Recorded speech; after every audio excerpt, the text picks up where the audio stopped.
নমস্কার, শুভ বিজয়ার প্রীতি, শুভেচ্ছা, অভিনন্দন এবং বুক ভরা ভালোবাসা নিয়ে অনেকদিন পর আবারও হাজির হয়েছি আমি সায়ন্তনী। কি ভাবছেন পুজোর কদিন চুপচাপ বসেছিলাম? একদমই নয়।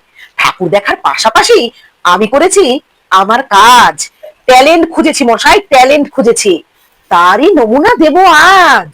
তাহলে শুরু করা যাক, লেটস স্টার্ট। এবার কত? এই আগের বার 85,000 দিয়েছিলাম, এবার 90 করি। আচ্ছা দেখি কোন কারা কি চায়। 90, 95, 1, ওকে 1,10,000। 1,10,000 এত টাকার অনুদান? আচ্ছা একটু ধৈর্য ধরুন, আপনারাই বলুন, কারণ ছাড়া কি কোনো কিছু হওয়া সম্ভব? কি বলছেন? আপনারা কারণটা জানেন? মানে আপনাদের ওই গদ ধরা কারণ, তাই তো? মানে ক্লাবে ক্লাবে যদি অনুদান দেয়া হয় তাহলে ক্লাবের ভোটটা দিদি পেয়ে যাবে, এটাই ভাবছেন তো? কেউ আবার এমনও বলেন 60 বছর ভাই, আজ আছে কাল নাই, দিয়ে দিয়ে করবা কি তুমি ভাই? এরকমই চিন্তাধারা আপনাদের মধ্যে কাজ করছে, তাই তো? কিন্তু এটাকে যদি একটু অন্যভাবে আপনারা চিন্তা করেন যে দিদি কেন এগুলো করছে, তাহলে হয়তো আপনাদের ধারণাটা পাল্টে যেতে পারতো।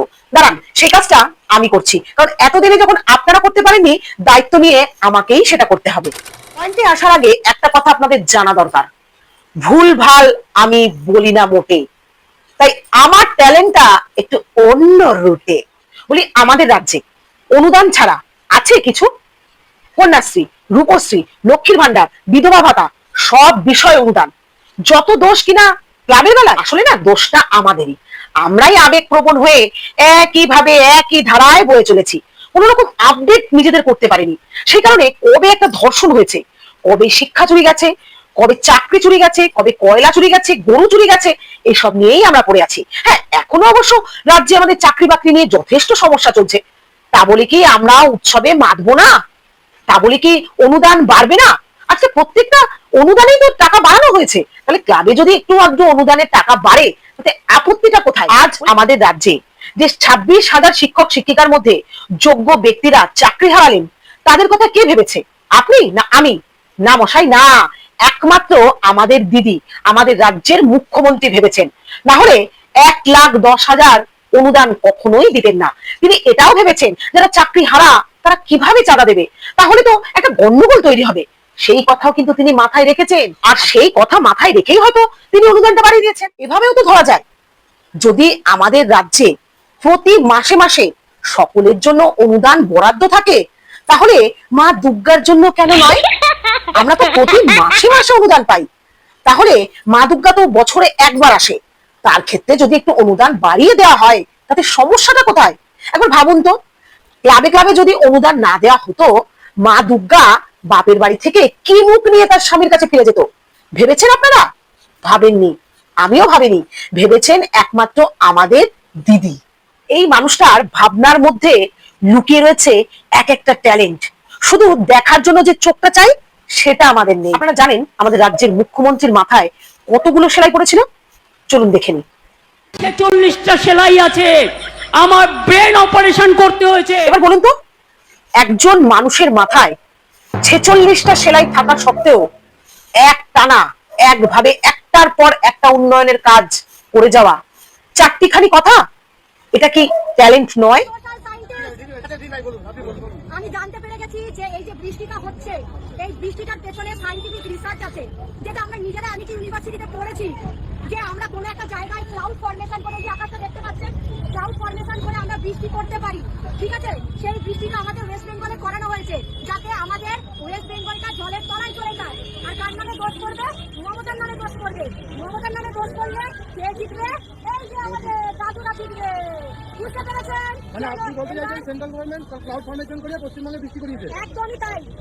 এবং এর সপক্ষে আপনার কাছে ডকুমেন্ট আছে? অবশ্যই আছে, অবশ্যই আমার কাছে সব ডকুমেন্ট আছে। বন্ধুরা, ভিডিওর মাধ্যমে যে দিদির সঙ্গে আপনাদের পরিচিতি ঘটলো, তিনি হলেন আমাদের রাজ্যের দিদি নাম্বার 2। তার ট্যালেন্ট সম্পর্কে আশা করি ভিডিওটা দেখার পর আলাদা করে কিচ্ছু বলবার নেই, যদিও তার ট্যালেন্ট সম্পর্কে এই প্রথমবার আমার পরিচিতি ঘটলো। আপনাদের পরিচয় আছে নাকি? থাকলে অবশ্যই জানাবেন। তবে হ্যাঁ, পরিচিতি থাক বা না থাক, তিনি যে কথাগুলো বললেন এরপরে তার ট্যালেন্ট সম্পর্কে কি এতটুকু সন্দেহ থাকা প্রয়োজন আছে? হ্যাঁ, প্রশ্ন একটা আছে, দিদি আপনি ছিলেন কোথায় এতদিন?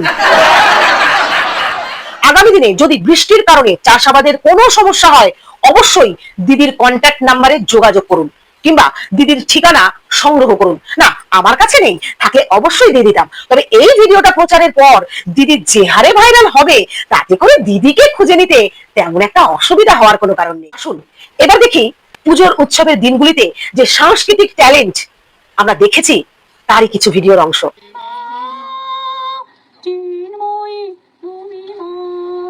मैं मेरी तरफ से आपको 5 लाख रुपए की भेंट देना चाहती हूँ। আমি গানের সিডি বানাই, তার থেকে যেটুকু পাই তার থেকে করি, তাতে আমার চলে যাবে একা মানুষ। आप ये समझिए कि आपकी पोती की तरफ से। কেমন লাগলো আমাদের রাজ্যের মুখ্যমন্ত্রীর গান? একবার ভেবে দেখুন, মাথায় 46টা সেলাই থাকার পরও মাথা ঠান্ডা করে একাধারে কবিতা লেখা, ছবি আঁকা, গান লেখা, গানে সুর দেওয়া, গলা ব্যথা থাকা সত্ত্বেও গান গাওয়া এবং এত বড় রাজ্যকে একা হাতে সামলানো, এ কি চারটিখানি কথা?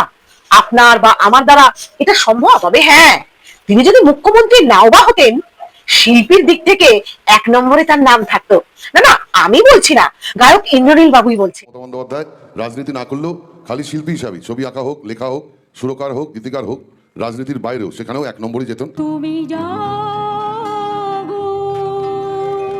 ছোটবেলায় ইন্দ্রনীল বাবুর যে একটা গানের অনুষ্ঠান আমি দেখেছি, তখন দেখতাম আর ভাবতাম সত্যি এত সুন্দর কণ্ঠস্বর ঈশ্বর প্রদত্ত ছাড়া সম্ভবই নয়। কিন্তু আজ কতটা ভুল ছিলাম সেটা বুঝতে পারি। আচ্ছা ইন্দ্রনীল বাবু, আপনাকে একটা প্রশ্ন, মানে আপনি কি নিজের প্রতি কনফিডেন্স হারিয়ে ফেলেছেন তাই এভাবে চেটে চেটে, মানে আমার বলার উদ্দেশ্য হচ্ছে মানে আপনি যেভাবে দিদিকে এতটা চিনতে পেরেছেন, যদি সাধারণ মানুষগুলো একটু চিনতে পারতো তাহলে বোধহয় আপনার মতো সবাই ভালো থাকতো। তবে এটা ঠিক, আপনাদের মতো মান্যগণ্য মানুষ যখন বিবেক হারিয়ে ঠিক ভুলের বিচারটা করতে এতটা ভয় পায়, সেখানে আমাদের মতো সাধারণ মানুষের জায়গাটা কোথায় সেটুকু কি আর বুঝতে কারো বাকি আছে? আচ্ছা দিদি, আপনি তো কত জনের জন্য কত ভাবেন, রাজ্যের অনুদান, শিক্ষা, সংস্কৃতি, রাজ্যের উন্নতি, উন্নয়ন সবকিছু নিয়ে আপনি ভাবেন, তাহলে সিভিক পুলিশদের বেলায় এত উদাসীন কেন? যদি তাই না হবে, আজ আরজি করে সিভিক পুলিশের ধর্ষণ, খুনের ঘটনা, কুরকুরে চুরির দায়ে একটা বাচ্চা ছেলেকে আত্মঘাতী হওয়ার প্ররোচনা দেওয়া, ডিউটি আওয়ার্সে মদ খেয়ে লুটোপুটি করা, তোলা তোলা, এমনকি দুর্গাপূজায় মা দুর্গার গা থেকে গয়না পর্যন্ত চুরি করা, এসবগুলো তারা কেন করছে? দেখুন, আপনি জানেন না এটা তো হতে পারে না, কারণ আপনি তো পুলিশ মন্ত্রী, আর আপনি পুলিশ মন্ত্রী হওয়া সত্ত্বেও সিভিক পুলিশ এতটা দুঃসাহসিকতার পরিচয় দিচ্ছে, তাতে করে কি আপনার বদনাম হচ্ছে না?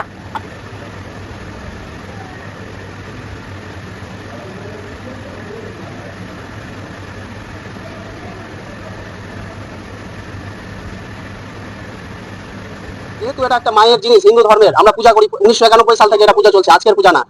আজ পর্যন্ত এরকম কোনো ঘটনা ঘটেনি, কিন্তু হঠাৎ করে এই প্রশাসন যেখানে জড়িত আছে, এটাতে আমরা কার উপর ভরসা করে তাহলে পূজাটা করবো? প্রশাসনের কথাতেই মন্দিরের ভেতরে সিসি ক্যামেরা বসানো হয়েছে।